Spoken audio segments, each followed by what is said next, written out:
보육수당 비과세 한도 전면 개편. 안녕하십니까?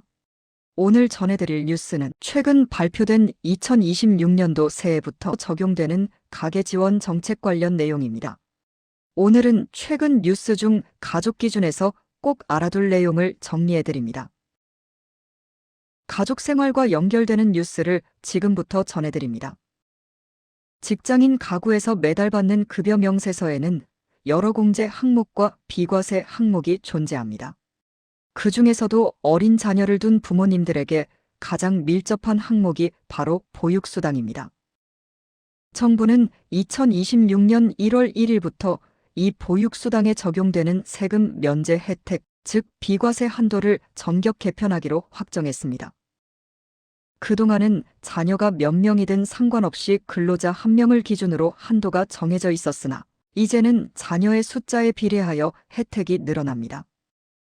오늘 첫 소식으로 보육수당 비과세 한도 확대의 구체적인 수치와 적용 조건을 상세히 확인해 보겠습니다. 보육지침의 변화는 현행 제도에서 직장인이 회사로부터 받는 보육수당은 월 20만 원까지만 세금을 매기지 않는 비과세 혜택이 적용되었습니다. 하지만 이 기준은 자녀의 수와 관계없이 근로자 1인에게만 묶여 있었습니다.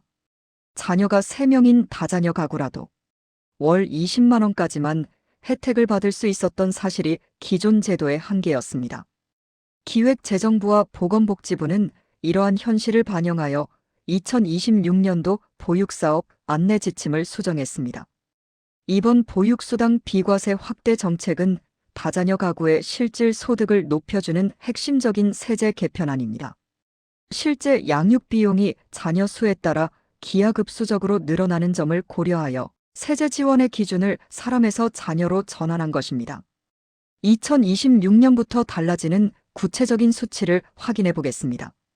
첫째, 비과세 한도 산정 방식의 변경입니다.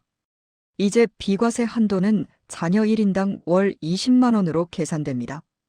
자녀가 1명이면 기존과 같은 월 20만 원이지만 자녀가 2명이면 월 40만 원, 자녀가 3명이면 월 60만 원까지 한도가 늘어납니다. 둘째, 적용 대상 연령입니다. 만 6세 이하의 자녀를 둔 근로자가 그 대상입니다. 자녀가 초등학교에 입학하기 전까지 가장 보육비 지출이 많은 시기를 집중적으로 지원하겠다는 사실을 수치로 보여주고 있습니다. 셋째, 지급 명목의 확인입니다. 회사가 급여를 지급할 때 보육수당 혹은 이와 유사한 성격의 급여 항목으로 지급해야 혜택을 받을 수 있습니다. 부모님들은 급여 명세서상의 보육수당 비과세 항목이 자녀 수에 맞게 적용되었는지 반드시 점검해야 합니다.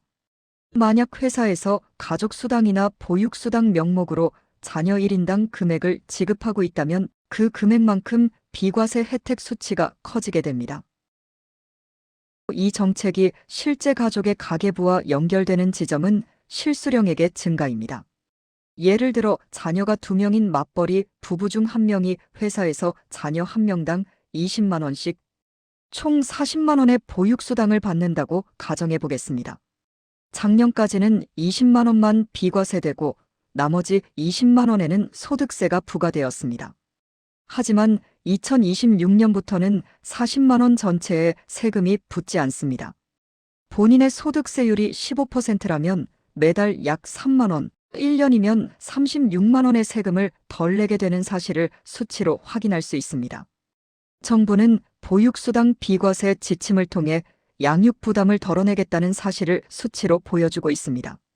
이는 자녀가 많을수록 그리고 소득세율 구간이 높을수록 가계에 돌아오는 실질 혜택 수치가 커지는 결과를 가져옵니다. 이번 개정안은 2026년 1월 1일 이후 지급되는 급여분부터 즉시 적용됩니다. 가장 먼저 확인해야 할 사실은 본인의 급여 항목에 보육수당이 포함되어 있는지 여부입니다. 만약 포함되어 있다면 회사 급여 담당 부서에 자녀 수에 따른 비과세 한도가 시스템에 반영되었는지 문의해야 합니다. 구체적인 비과세 적용 사례와 예외 조항은 국세청 홈택스 누리집이 연말정산 안내 섹션에서 상세히 조회할 수 있습니다. 정부는 기업들이 이 제도를 원활히 적용할 수 있도록 세부 행정 지침을 추후 공식 안내할 예정입니다.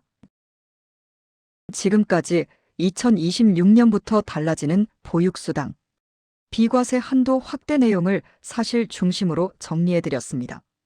자녀 수에 비례한 세제 지원은 가계의 안정적인 보육 환경을 조성하기 위한 국가 지침의 변화입니다.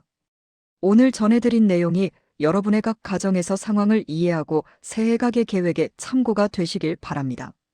객관적인 근거, 자료가 되기를 바랍니다. 새로운 정부 발표가 확인되는 즉시 사실 중심으로 다시 전해드리겠습니다. 출처 저작권 고정 문구본 콘텐츠는 공식 발표 자료를 기준으로 정보 전달 목적에 따라 구성되었습니다. 본 영상은 정보 전달을 목적으로 제작되었습니다. 2026년부터 이렇게 달라집니다. 보도 자료 내용을 바탕으로 사실 중심으로 재구성하였습니다.